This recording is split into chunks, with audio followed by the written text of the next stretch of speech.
골로새서 1장 24절로 2장 5절을 말씀을 중심으로 해서 하나님의 비밀로 오신 예수 그리스도라는 제목으로 같이 말씀을 나누도록 하겠습니다. 한번 따라해 볼까요? 하나님의 비밀로 오신 예수 그리스도. 다시 한번요. 하나님의 비밀로 오신 예수 그리스도. 할렐루야. 네, 오늘 1장 27절 말씀에 보니까 하나님이 그들로 하여금 이 비밀의 영광이 이방인 가운데서 얼마나 풍성한지를 알게 하려 하심이라. 따라해 보세요. 이 비밀은 너희 안에 계신 그리스도니 곧 영광의 소망이니라. 할렐루야. 예수 그리스도는 하나님의 비밀입니다. 할렐루야. 예수님은 하나님의 비밀이에요. 그 안에는 하나님의 지혜와 지식의 모든 보화가 감추어져 있습니다. 그래서 바울은 성도들이 오늘 성탄절을 맞이해서 그분을 전하며 그 믿음 위에 성도들이 굳게 서기를 바라고 있는 것입니다. 첫 번째는 26절에서 27절 말씀에 예수님은 하나님의 비밀이다 이렇게 말씀하고 있습니다. 비밀은 베일에 감추어진 수수께끼나 이방인이 말하는 신비한 그런 것이 아닙니다. 이것은 예수 그리스도를 통한, 따라해보세요, 하나님의 구원의 경륜이요. 할렐루야. 예수를 우리 안에 보내주심으로 인해서 그동안에 감추어졌던 것들이 나타났는데, 감추어졌던 것들은 뭐냐? 하나님이 인류를 구원하시기로 그동안에 작정하셨던 그런 계획들이 이제는 예수님을 통해서 구체화된다고 하는 거예요. 이제는 구원의 날이 우리에게 가까웠어요. 따라해보세요. 보라, 지금은 은혜 받을 만한 때요, 구원의 날이로다. 할렐루야. 말로만 하는 것이 아니고요. 하나님이 만세전부터 인류를 죄 가운데 빠지고 또 저주받아 타락한 인생을 위해서 구원의 계획을 세워 오셨지만은 그 계획이 이제 예수님으로부터 오게 되는데, 이 예수님이 하나님의 구원의 계획을 이루실 비밀이라는 거예요. 비밀이라는 거예요. 여러분, 비밀은 뭐 영원히 감추어지는 비밀도 있지만 언젠가는 드러나게 돼 있습니다. 비밀이, 영원한 비밀이 없어요. 그런데 하나님도 사람에게 그동안 감추어 놨던 그런 비밀이 있는데, 그런 비밀들을 누구를 통해서 이제는 인류에게 드러내 보이시는가? 누구를 통해서? 예수 그리스도를 통해서 그 비밀을 이제 드러내신다, 이런 거예요. 하나님의 말씀도 계시라고 그럽니다. 하나님의 말씀을 계시라고 그래요. 따라해 보세요. 하나님의 말씀은 계시입니다. 계시라는 게 뭐냐? 드러내 보이는 거예요. 감추어졌던 것들이 드러나는 것이 바로 계시입니다. 계시. 그런 것처럼 예수님도 마찬가지로 감추어졌던 것들을 드러내는 분이 바로 예수님이시다. 이렇게 성경은 말씀하고 있습니다. 또 하나는 뭐냐? 하나님이 구원을 이루게 하시는 것인데, 또 하나는 이방인이 유대인과 함께 주 안에서 한 몸 되게 하는 비밀이라고 하는 것입니다. 따라해보세요. 주 안에서 예수님으로 말미암아 한 몸 되게 하십니다. 할렐루야. 주 안에서 한 몸 되게 하십니다. 그래서 이것은 누구에게 이 비밀을 드러내 주시고 또 허락하시는가? 비밀은 누구에게 허락하시는가? 비밀은 누구에게나 다 알 수 있는 자격이 부여진 것이 아니라, 따라해보세요. 하나님을 사랑하는 자에게. 할렐루야. 비밀을 아무나 알 수가 없어요. 여러분, 성탄의 주님으로 오신 주님이 이 땅에 오셨지만은요, 그 비밀을 아는 사람이 많지 않아요. 성탄의 진정한 의미를 아는 사람이 많지 않아요.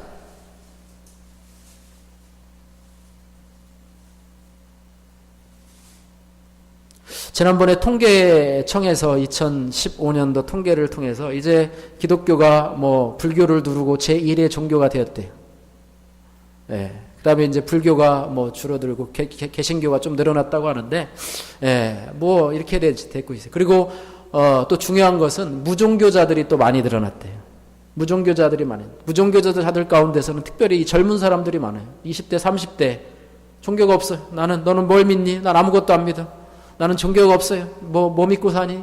그저 그냥 내 마음 믿고 살아가죠. 뭐 이렇게 하는 사람들이 더 많이 늘어났다는 거예요. 예. 또 우리나라 자살률도 11년째 세계 1위를 경신하고 있어요. 하루에 40명이 자살한대. OECD 국가 가운데서요, 11년 연속 금메달을 따고 있어요. 우리나라 사람들이 자주 하는 말이 뭐예요? 죽고 싶다. 죽고 싶다. 그러다 직접 죽기도 하고, 하루에 40명이 자살해서 죽고, 세계 연속 11위를 하고 있는, 11회 연속 1위를 하고 있는 불명예스러운 나라예요. 종교가 없어요. 믿고 의지하는 것도 없어요. 그러면서 삶의 방향을 알지 못해요. 성탄에 주님이 오셨어요. 크리스마스 추리도 세워지고, 또 요즘에는 뭐 캐롤도 잘 안 움직여지고 그렇지만, 그날은 무슨 날이냐? 그냥 친구들과 모여서 놀고 먹고 마시고 어디 가서 콘도 가서 뭐 하루 자고 오고 뭐 이런 날, 가족끼리 함께하는 날. 성탄이 무슨 날이냐? 그저 가족과 행복하게 지내라고 주신 날. 뭐 이렇게 일반 사람들은 그렇게 이해를 하고 있어요. 또 성탄은 어떤 날이냐? 그냥 해피 할러데이, 그냥 행복한 휴가 시즌이다. 또 성탄은 어떤 날이냐? 그저 먹고 놀고 마시는 날이다. 뭐 이렇게 막년에 하는 날이다. 이렇게 알고 있어요. 성탄의 비밀인 예수 그리스도는 사랑하는 자들이 알아 깨달을 수 있는 비밀입니다. 할렐루야. 예, 하나님을 사랑하는, 고린도전서 2장 9절에 기록된 바 하나님이 자기를 사랑하는 자들을 위하여 예비하신 모든 것은 눈으로 보지 못하고 귀로 듣지 못하고 사람의 마음으로 생각하지 못하였다 함과 같으니라. 이렇게 말씀하고 있습니다. 따라해보세요. 성탄에 예수님을 깨달아 알 수 있는 마음을 주신 하나님 감사합니다. 할렐루야. 예, 성탄절하면 그저 일상적인 그저 휴일로 생각하는 그런 사람들 중에 우리도 그렇게 살아갈 수 있었지만, 그렇게 살아가지 않고 이날에 와서 하나님을 예배하고 찬양할 수 있는 그런 믿음을 주신 하나님, 이것도 기적 중에 기적이라고 생각합니다. 할렐루야. 예, 성탄절 오늘 참 세상 사람들은 아쉬울 거예요. 예? 오늘이 이 주일하고 겹쳤기 때문에 휴일을 하루 뺏겨버렸어요. 어디 가지도 못하고, 그냥 집에 아마 틀어박혀 있을지도 모르겠어요. 그저 하루 휴일하고 똑같아요. 그런 성탄절의 의미를 우리에게 깨달아 알게 하신 하나님, 그 비밀을 알 수 있도록 하신 하나님, 찬양하고 감사하고 영광을 돌려드립니다. 두 번째로 예수 안에서 주신 축복이 있습니다. 그 비밀에 아까도 잠깐 말씀드렸지만은 연합이라고 하는 거예요. 따라해보세요. 연합. 예, 연합은 뭐냐면 하나 되는 거예요. 하나 되는 거예요. 예수 안에서, 성탄의 비밀로 오신 예수님, 그 예수 안에서 이방인이나 유대인이나 또 뭐 부자나 가난한 자나 또 지위가 높은 자나 그렇지 못한 자들이 화해되고 하나가 되는 것이에요. 그래서 그 하나됨의 축복이 바로 예수님이 오신 이유라고 하는 것입니다. 하나됨의 축복. 그래서 교회는 예수님을 머리로 하는 공동체예요. 여기 주인은 제가 아니에요. 여러분도 아니에요. 이 교회의 머리는 예수님이세요. 그리고 이 머리 되신 예수님에게 지체로 살아가는 것이 바로 저와 여러분이에요. 그래서 교회를 무슨 교회라고 얘기를 합니까? 몸된 교회라고 그래요. 그래서 예수님의 몸된 교회. 예, 우리는 이 몸된 교회를, 교회 대신 예수님을 섬기는 그런 지체예요. 오늘 청직 임명식을 했지만 여러분이 봉사하는 것은 목사님이 여러분을 임명한 게 아니고 주님께서 여러분을 임명하셔서 몸된 교회를 섬기라고 주신 직분이에요. 몸된 예수님, 우리를 위해서 이 땅에 오시고 또 십자가에 고난당하시고 또 부활하신 그 예수님을 섬기라고 우리들에게 주신 직분이라고 하는 것입니다. 직분이 조화롭게 잘 이루어지면 교회는 하나가 돼요. 할렐루야. 하나가 돼요. 한 몸을 이루게 됩니다. 한 몸을 이루게 돼요. 국가도 잘 이루어지려면 하나가 되면 좋아요. 대통령부터 국회의원부터 장관부터 해가지고 말단 공무원들에게까지 한 마음 한 뜻으로 해서 잘 이루어지면 하나가 되는데 우리나라는 지금 그래요, 안 그래요?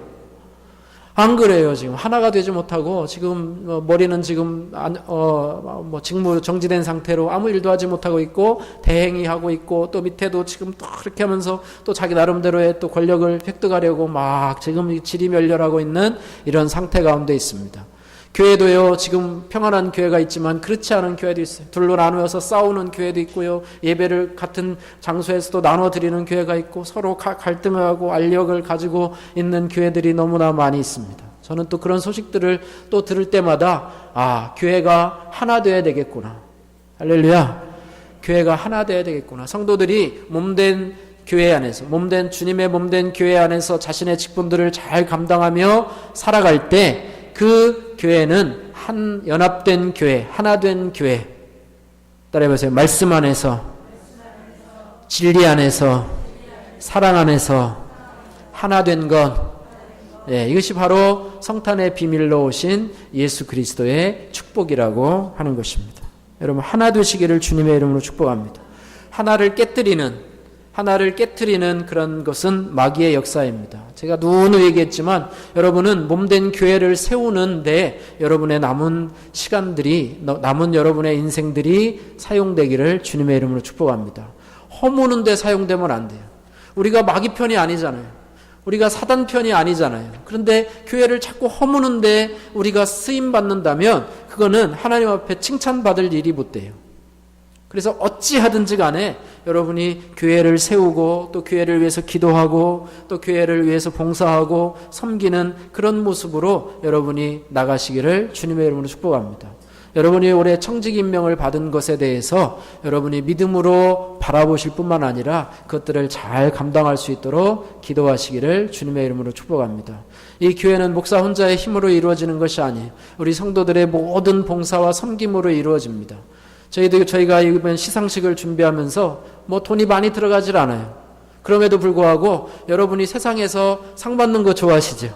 우리 박민정 집사님도 지난번에 상을 타가지고 참 좋았는데, 교육, 무슨 상?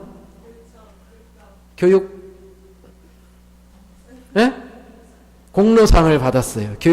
교육청에 가서 공로상을 받았어요. 얼마나 좋아요. 저도 그렇지만 여러분들도 어디 세상에 가서 상 받을 때 있어요, 없어요? 없어요, 별로.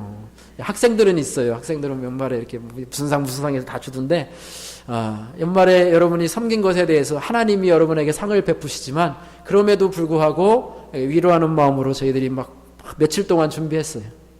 하나님이 주신 위로의 상으로 여기시기를 주님의 이름으로 축복합니다. 성실하심으로 여러분이 꾸준히 여러분의 맡은 직분을 잘 감당하셔서 교회의 하나됨, 또 예수님의 몸된 교회를 섬기는데 여러분이 칭찬받는 여러분 되시기를 주님의 이름으로 축복합니다. 할렐루야. 오늘 그러면 비밀 되신 예수 그리스도를 섬기는 성도의 자세에 대해서 세 가지로 잠깐 살펴보기를 원합니다. 따라해 보세요. 교회를 위한 고난을 기쁘게 여기라. 24절 말씀 같이 한번 읽어보겠습니다. 24절 시작. 나는 이제 너희를 위하여 받는 괴로움을 기뻐하고 그리스도의 남은 고난을 그의 몸된 교회를 위하여 내 육체에 채우노라. 사도 바울의 고백이지만 그러나 이것이 누구의 고백이냐? 나의 고백이 되어야 돼요. 따라해 보세요. 나의 육체에 그리스도의 남은 고난을 몸된 교회를 위하여 채우노라. 할렐루야. 이게 무슨 말이냐면 교회를 세우기 위해서 수고를 하라는 거예요. 그것은 바로 주님의 고난에 동참하는 거예요. 그것이 바로 봉사예요. 그래서 우리 교회는 한 사람도 봉사에 빠지는 분이 없기를 주님의 이름으로 축복합니다. 예, 내가 오늘 청지기에 빠져 있으면 내가 이거 봉사를 좀 하게 해주세요. 봉사를 좀 하게 해주세요. 해서 모든 분들이 나름대로 교회에 와서 할 일이 있고 모든 분들이 주일날 와서 그저 예배만 드리고 가는 게 아니라 자기가 뭔가 해야 될 일이 있어요. 그 해야 될 일, 그런 것들을 발견하시기를 주님의 이름으로 축복합니다. 예. 두 번째는 따라해보세요. 예수님을 전파하고 가르치라. 예, 예수님을 전파하라 말씀하고 있습니다. 이 예수님을 나만 갖는 게 아니라 나도요, 저와 여러분들도 누군가에게 받았어요. 그렇잖아요? 누군가에게 받았어요. 그래서 우리는 그것을 나만 가지고 있으면 그것은 욕심쟁이에요. 이기주의예요. 나만 가지고 있으면, 나만 예수만 믿으면 되지, 우리 친구들 너는 예수 안 믿어도 돼, 나만 믿으면 되지 하는 거는 이기주의예요. 나로 하여 나에서 멈추지 말게 하고 나를 통해서 흘러가게 하옵소서. 나를 통해서 또 다른 누군가도 그 소식을 듣게 하옵소서. 예, 올해 우리 교회가 등록자가 한 명도 없어요. 아시죠? 예, 주보에 계속 1, 2, 3을 써놨는데 1, 2, 3이 채워지질 않아요. 그걸 보면서 참 반성도 되지만 저를 포함해서 우리 자신들이 이런 흘러가는 통로 역할을 좀 내년에는 좀 더 해야 되겠구나. 하나님 앞에 기도하면서 나를 통해서 믿는 자들을 허락해 주옵소서. 나를 통해서 교회에 오는 자들을 허락해 주옵소서. 그래서 그분들이 믿을지 안 믿을지는 잘 몰라요. 그러나 교회에 왔다가 어떤 분은 말씀 듣고 계속 정착해서 믿음의 뿌리를 이어가는 반, 어떤 분은 또 왔다가 마음에 안 들어 또 갈 수도 있어요. 그러나 나를 통해서 이 교회라는 자리에 한 번이라도 왔다 갈 수 있게 하옵소서. 예. 그렇게 할 때 우리의 이런 등록자들이 채워지게 될 줄로 믿습니다. 세 번째, 따라해보세요. 교묘한 말에 속지 말아야 합니다. 사람의 말 중에는 진실된 말이 있지만 또 교묘한 말이 있어요. 여러분, 교묘한 말은 그것을 분간하기가 쉬워요, 어려워요? 어려워요. 진짜 같기도 하면서 또 가짜 같기도 하면서 헷갈려요. 교묘한 말이에요. 신앙적으로 사람을 헷갈리게 하는 말들이 있어요. 교묘한 말들은 사람을 혼란하게 만들어요. 그래서 혼란스러운 말은요, 그 말은 당연히 교묘한 말이에요. 진심이 담겨 있지 않은 말이에요. 저 속에 나를 향한 덫이 있는 거예요. 교묘한 말에 속지 말라. 나의 신앙에 가는 걸음에 있어서 교묘한 말이 뭐냐? 나의 신앙의 길을 떠나게 하는 어떤 말들, 나의 믿음을 빼앗아가는 어떤 말들, 예수님을 향해서 믿음으로 살아가려고 하는 그것들을 흩트는 어떠한 말들, 그것이 무슨 말이냐? 교묘한 말들이에요. 그런 말들이 올 때는 여러분들이 단호하게 물리치시기를 주님의 이름으로 축복합니다. 사탄이 주는 말이에요. 마귀가 주는 말들이에요. 나의 마음을 혼란하게 하고 걱정스럽게 하고 내가 믿음으로 온전히 걸어가는 길에서 삐뚤어지게 만들고 이렇게 시험이 들게 만들고, 그런 말들은 교묘한 거짓 선지자들의 말이라고 하는 것입니다. 그래서 우리는 이러한 것들을 분별하는 분별력이 필요하다고 하는 것입니다. 그래서 성탄절에 예수 그리스도, 따라해보세요. 예수 그리스도는 하나님의 비밀이요 영광의 소망이 되십니다. 그 비밀을 우리에게 주신 하나님 감사합니다. 그래서 사도 바울이 오늘 세 가지를 말씀했는데, 교회를 위한 고난을 기뻐하라. 교회를 위해서 헌신하고 또 몸된 교회를 위해서, 주님을 위해서 수고하라는 거예요. 두 번째는 그 예수님을 전파하고 가르치라는 거예요. 나를 통해서 주님이 전해질 수 있도록 기도하시기를 바라고, 세 번째는 내 신앙이 흔들리지 않기 위해서 교묘한 말에 속지 않도록 내가 믿음 가운데 진리 가운데 서 있을 수 있기 위해서 힘쓰라고 하는 것입니다. 이런 성도님들 되시기를 주님의 이름으로 축복합니다. 기도하겠습니다. 고마우신 아버지 하나님 감사합니다. 2016년도 마지막 주일이면서 또 성탄 주일로 저희들에게 허락하신 하나님 감사합니다. 그저 지나치는 통과의례가 아니라 성탄의 주인공으로 오신 예수 그리스도 하나님의 비밀로 이 땅에 오셔서 그